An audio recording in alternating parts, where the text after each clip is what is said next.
Baik, Assalamualaikum warahmatullahi wabarakatuh. Sebelumnya perkenalkan, nama saya Muhammad Raffi Nugroho, mahasiswa Universitas Terbuka, program studi Sistem Informasi.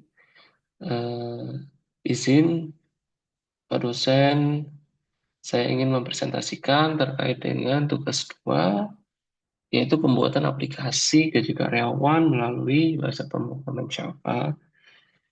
Di sini saya sudah menyiapkan terkait dengan apa yang dituliskan di soal tugas 2.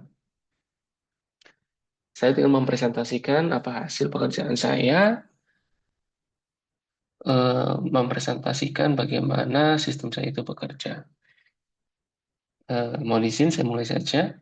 Yang pertama, yaitu kita akan menggunakan suatu package, yaitu scanner, untuk mengambil input yang kita masukkan ke dalam sistem.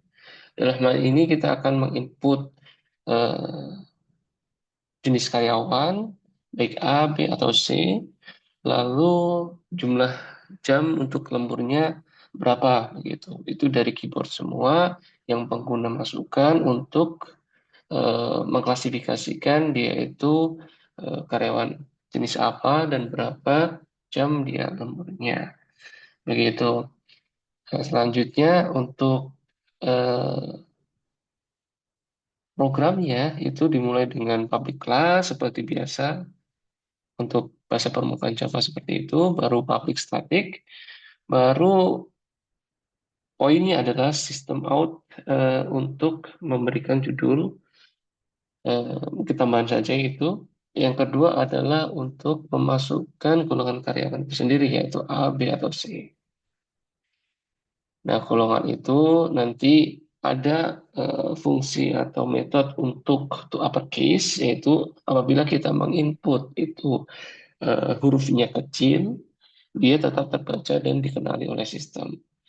Dan dia di-equalskan dengan string A, B, atau C menggunakan fungsi if, gitu kan. Baru dia akan mengklasifikasikan apakah A, B, atau C. Selain itu, dia akan mengeluarkan perintah untuk golongan tidak valid dan program berhenti. Lalu setelah itu, eh, kita diminta untuk memasukkan jumlah lemburnya atau jam lemburnya. Baik 1, 0 dulu, 1, 2, 3, 4, atau 5. Dan selebihnya ya, untuk 5 itu adalah maksimalnya. Selebih dari 5 dia akan dikategorikan sebagai 5 juga. Yaitu untuk apabila dia 1 jam dia melakukan lembur, maka dia terhitung 30%, 2 jam itu 32%, 3 jam itu 34%, 4 jam itu 36%, dan 5 adalah 38%. Di sini juga mengenali untuk persentase lembur nol, sehingga eh, tidak perlu membuat logika baru apabila dia tidak melakukan lembur. Lalu dari input yang tadi dimasukkan ke dalam sistem itu dihitung menggunakan operator, dan kita masukkan pada variabel gaji lembur, yaitu persentase lembur yang diinput tadi dibagi dengan 100 untuk membuat persentase, lalu dikalikan dengan gaji pokok.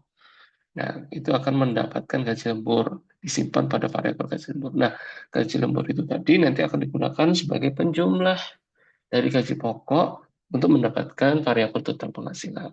Bagian akhir, sistem akan mengeluarkan gaji pokok itu sendiri yang diformat rupiah dengan desimal 0, gitu kan.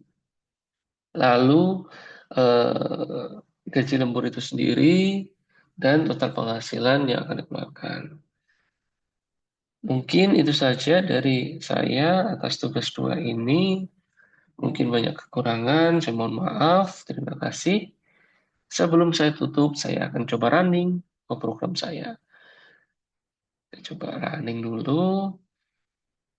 Ada terminal di sini. Mungkin sudah terlihat. Masukkan golongan karyawan. Misalkan saya bisa masukkan A kecil di sini, dia akan terdeteksi dan sesuai gitu kan. Jam lemburnya berapa? Misalkan 1, dia 30%.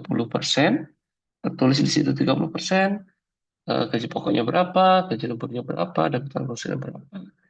Program telah selesai dan menghitung total pensiunnya sekitar 6,5 juta. Lalu, apabila kita run kembali, kita masukkan misalkan selain ABC, misalkan I gitu kan.